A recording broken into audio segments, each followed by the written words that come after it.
думаю, что другого выхода у премьер-министра нету.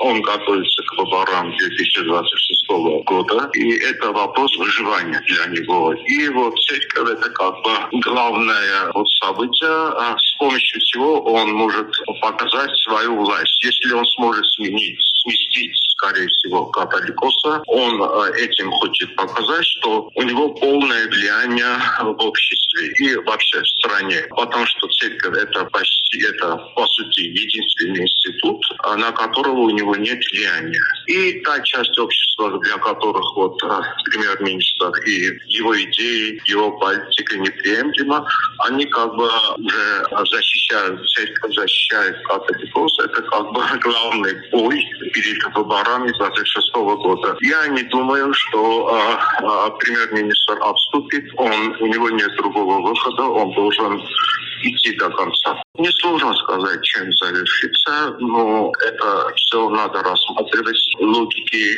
будущих выборов, которые 2026 года.